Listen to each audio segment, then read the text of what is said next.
You're listening to the Blind Android Users podcast.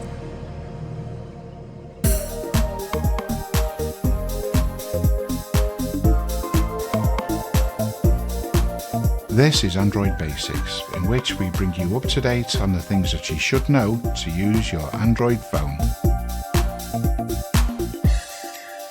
Moving on now to our news and events section, and today we're going to be discussing a couple things, but we'll start with the DOJ Apple situation here in the US. Warren, do you want to let the listeners know what's going on with that?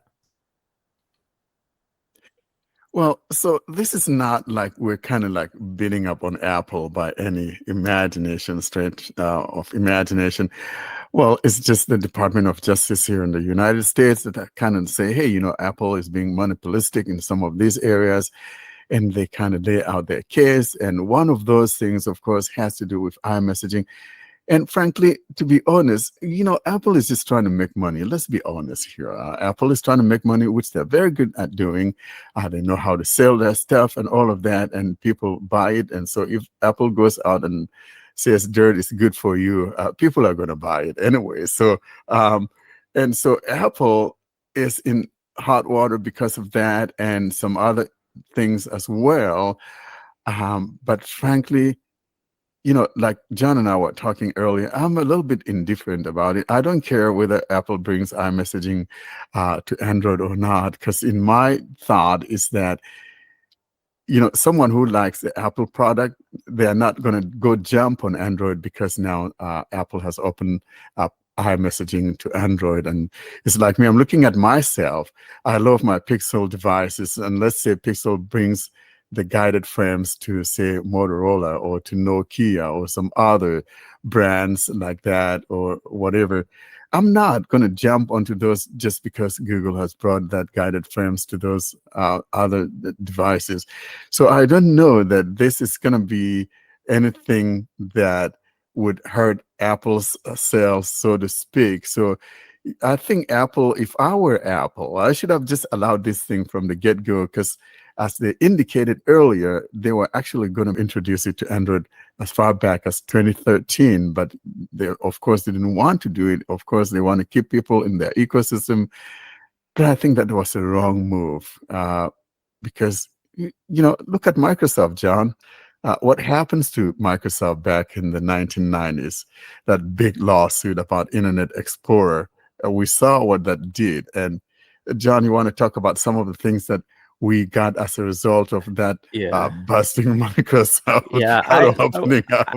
Like you, generally, I'm kind of in favor of just the government staying out of it and just letting businesses do their thing. But at the same time, I think it needs to be consistent, because back in the 90s when they went after Microsoft, the result of that was, Microsoft was making it very difficult for people to run things on their operating system. And, that includes stuff like QuickTime and iTunes, which are obviously owned by Apple. And, back in the 90s, if they hadn't done that and Microsoft made it difficult for you to use iTunes on a PC, only Mac users would be able to have purchased iPods and used them.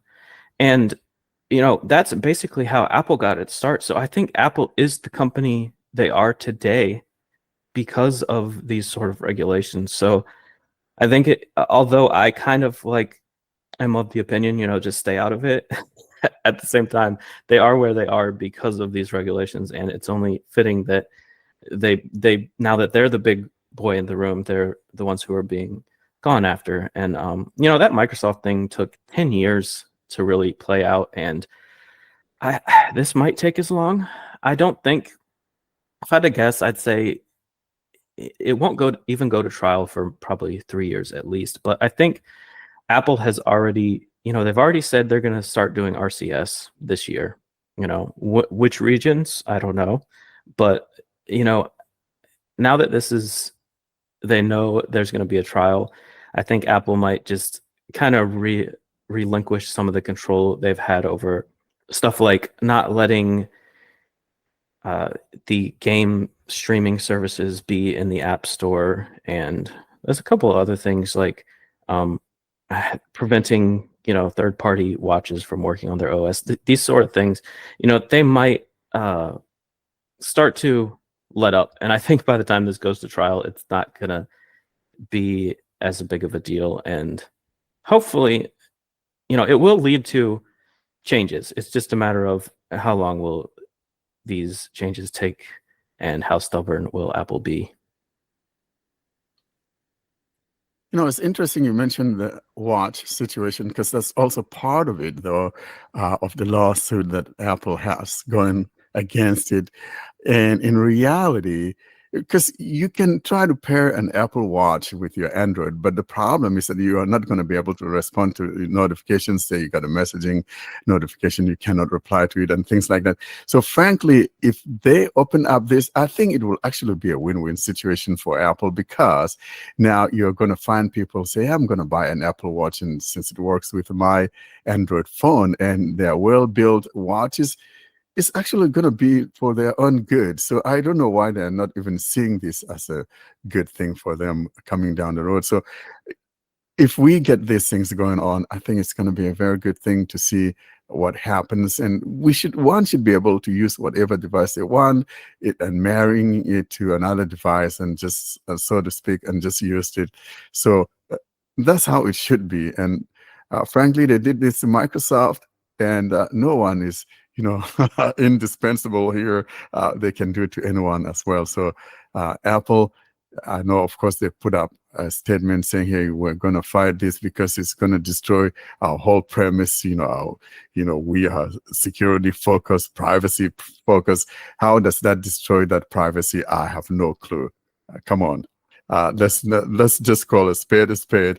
But like I said, I frankly don't care, because I don't think I'm even going to be using iMessaging, even if it comes on. I'm good with my RCS. So it's not going to take anything away from Apple. I think Apple is just putting themselves into places they shouldn't be. Just open up the stuff and call it good, and no one's going to bother them. Well, for me, I'm like John, that the government shouldn't intervene so much in those things. However, in this situation, and when we are talking about big companies, those companies that are able to have all of this authority and all of this impact, I think that governments should intervene, because if they don't intervene, this will cause more trouble, actually. And well, to be fair with Apple, they were able to create this.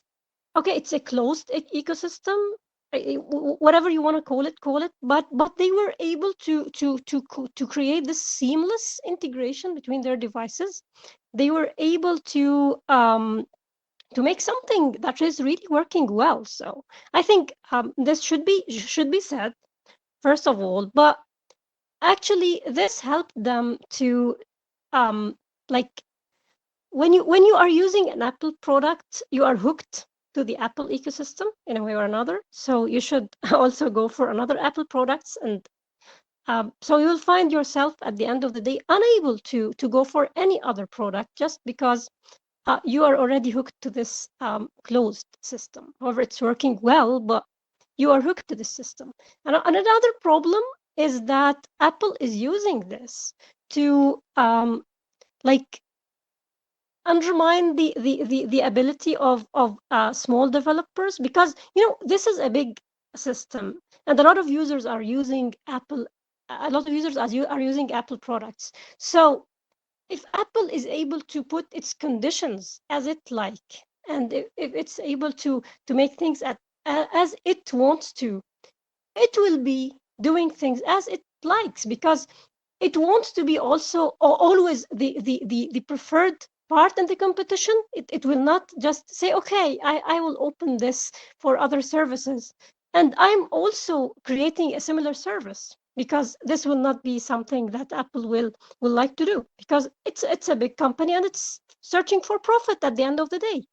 And when it knows all of the abilities and capabilities that's able to make in this controlled system, So it will just say, okay, I'm not going to open this unless you just go according to my conditions. And this is what was done to music, to streaming services, to gaming services.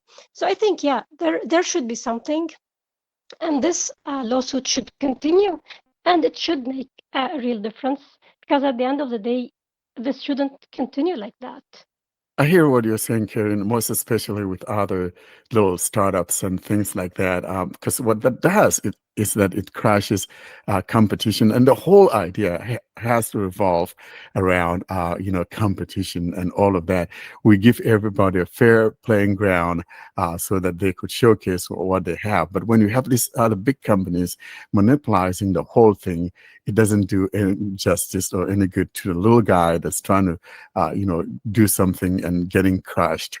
I think so. I can see that viewpoint as well. So, frankly, just like we keep going. I keep going back to Microsoft. This one good browser. It was the Netscape. And Netscape got taken out. By Internet Explorer and all of that. So, frankly, we should be able to have other players in this technological marvel, so to speak, so that give everybody their fair shake at whatever it is that they're trying to present to the people, but not getting pushed out by the big boys in the room. I think it's fair to kind of let everybody have a little bit of a piece of the pie. Yeah, but talking about Microsoft, I don't know if you have seen the article. I will send the link to the group if I find it. I don't remember if it was on XDA. I think it was on XDA. Actually, they were talking about the things that Microsoft is trying to do to let people not use Google Chrome. So yeah, it Oh is yeah, not, yeah, it's not going yeah. against the law. Okay, we are going legal, but just when you open the page to download Google Chrome in Edge, because first of all, you don't have anything other than Edge. So you want to open Edge to download Google Chrome. It will just tell you that Edge is a very, like, it's a very secured, good something, and it will be something like taking a big part of the screen. And other people were reporting also that after doing updates, some tabs that were already opened in Google Chrome were hijacked by the Edge browser, and they found themselves opening those tabs in the Edge browser. So yeah, also Microsoft is trying still to do some stuff to take people away of other browsers. Yeah, Microsoft still does that in a way. They want you to use their Microsoft Edge as your browser. And of course, the browser wars will continue to be with us. But frankly, at least, they try to make it difficult for you to switch. So that's, especially if you're running Windows 11, it's more pronounced in Windows 11. It's not as bad on Windows 10 and lower, but Windows 11, they kind of being very aggressive, like you said. They really want you to stay with that Microsoft Edge and not wanting you to switch to, Chrome or some other browser. So, frankly, but at least it's there. You can still say, "Hey, no, I've told you I don't want it. I want to do this." There are things I like about the Microsoft Edge, and certain things I like about it. I use them on my phone, now and then. But frankly, I don't use it on my computer much. I just use my Chrome on my computer. Yeah, but it can't be compared to Internet Explorer. I think it's something much better. So yeah, we should be saying things like, we should be saying, yeah, they did good job, but they shouldn't force us to use it. Exactly. Let the user choose what he or she wants. That's the whole thing. The whole thing revolves or boils down to choice, and give people that ability to choose what they want. And I think that's what life is all about. We choose what we want. The other thing we're going to be talking about today is something coming from Samsung. People have spotted seamless updates in the wild on a Samsung phone, more specifically the A55. Karine, do you want to tell us what's going on here? Yeah, finally people were starting to find that when they were updating their A55, the new A55, The seamless updating is happening, which Pixel users know about very well, and Samsung was reluctant to do for many years until now. So a big part of the update will be done during before restarting the phone, and you will be able to keep using it. And then it will restart when it needs to, I think when it does the last things, the final things related to optimization and stuff. So yeah, and well, there are still speculations about other phones, what will be the case, what will happen.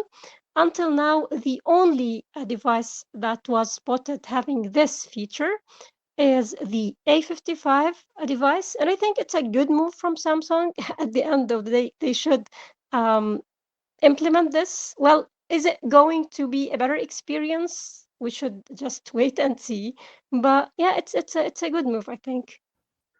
So you and Warren agree here. You like these seamless updates, huh? Look, if I get the A55, which is something that I'm thinking about, I will tell you.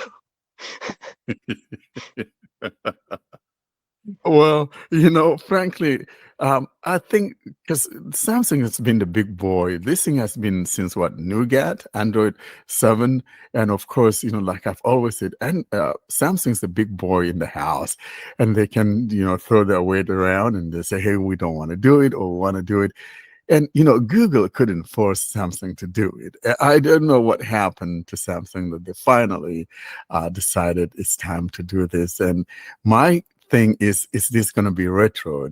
For example, you have the S24 or S23, or even going back down to S22. Would this thing be retroed to those devices so that they could also have that seamless updates, or is this something that we'll see from now on with newer devices that come from Samsung? So flagship like the S25 that would be coming out next year. Is that how we're going to see it, and all of the other A devices that Samsung will be pushing out from now on? I'm kind of interested in knowing how that's all going to pan out. Yeah, so am I. If I had to guess, and I could be wrong, I feel like this has to be implemented out of the box just because of the partitions that already have to be in place on the device to be able to install. Basically, what it's doing is it's installing the new version of the operating system on a different partition, so that when you reboot, it just boots into that other partition, and then the partition you were using is going to be used to write the next version of the operating system. So it just flips back and forth. So I think the architecture, if you want to call it that, of how these devices are set up, I feel like, and again, I could be wrong, I feel like that's something that's hard to implement in an update. So I think it's going to have to be this way out of the box. So my guess would be that, going forward, whether it's flagship or not, because obviously with the A series, they've done it. Any device that Samsung releases, so I guess their next devices are going to be, their next high-profile devices are going to be the foldables. I would guess that those foldables would have these seamless updates, and I don't think these other devices, again, could be wrong, will get them that are already released. Well, so I'm looking at this as just software doing the magic here. So, and I'm looking at GSI, generic system images, for example. You can load it on a device that doesn't have whatever, and when it reboots, then it goes away. So I think if they can do that, I think they can also manipulate the software to be able to temporarily create a folder to download these things and then apply it when it restarts. So, but like we said, all this is just speculative, and we really don't know until Samsung comes out and tells us whether this thing was enabled from the get-go before the update, or this is software that they just created that comes with the updates. We'll see what happens. John, you have your S24. We'll see if you get something in April, and if it makes any change, or if I get to Android 15 and I still am doing it the old way of updating, I am not buying an S25. I'm going to keep my S24 so I can keep getting fast updates. No, obviously I'm kidding here.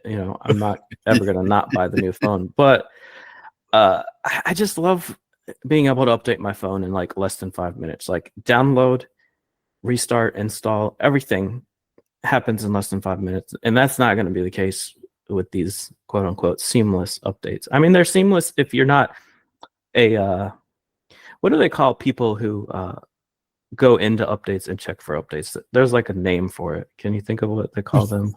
Seekers. Yeah, seekers. They I'm a seeker. If I was one of those people that never checks for updates and I just get that notification, an update is ready to install, reboot your phone now, that is the perfect implementation of these seamless updates, because the person doesn't even realize it's happening, and then all they have to do is restart their phone, and 1 minute later they're up and running. But if you're less than a minute later, they're up and running. But if you're the person who goes in there, says check for updates, watches it download, stares at it while it installs, like, you're not going to be a fan of these. Yeah, but in reality, the whole idea of this seamless update is that you don't know that anything is going on in the background. It's just like you say seekers like you and I that are, can't wait for the thing, or else in reality, many times that I've not checked, I've just seen, notification, your device, has this, and just tap to restart and boom, that's it. So that's the whole idea. It's not intended that, oh, I want to check it now and watch it, but we're impatient people. That's what it is. But I'm if not you're being arguing that it's impatient, not better for most people. It is better for most people. if you're I being don't like it. impatient, then you can still be doing what you're working on. That's the beauty. And Samsung doesn't have that. If you have Samsung and you're being impatient and you go check it and you want to do your stuff, you're not going to be able to do your stuff. And that's the problem. And so that's why the seamless update is a better implementation. And that's your opinion. Of course, it'll always be my opinion and the opinion of many people that I'm reading about. They say, oh yeah, finally Samsung's come to where it needs to be. Because like I said, most people wouldn't be, mashing on check for that update. I don't doubt I'm in the minority here. But it doesn't bother me that I have to wait 2 minutes for my update to install.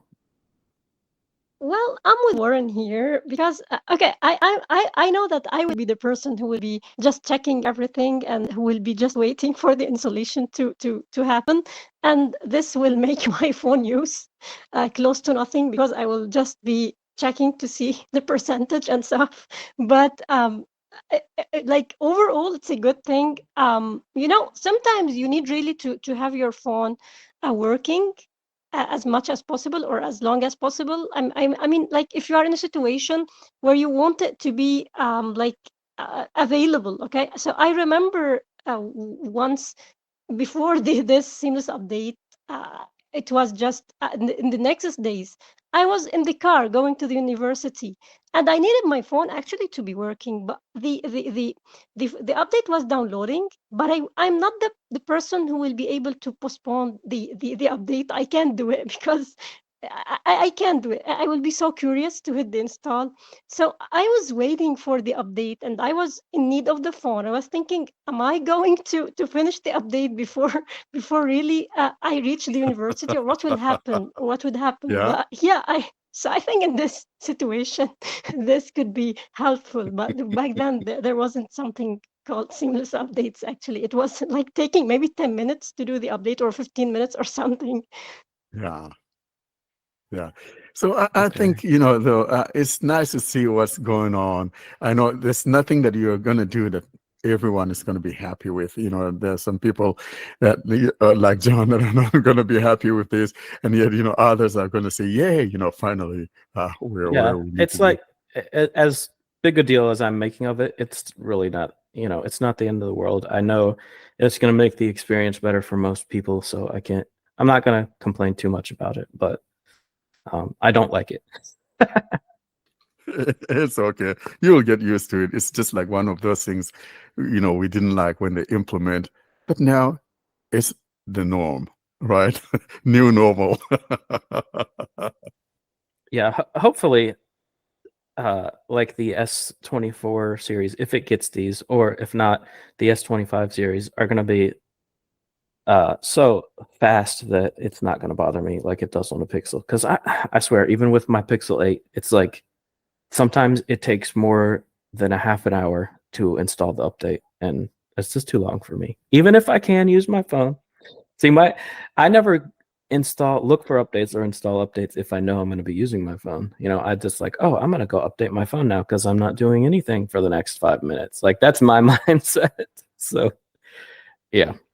Yeah, for me though, I know that update is there. I'm going to mash and check on that update, but yet I'm still using my phone. So I'm not staring at the screen of the update.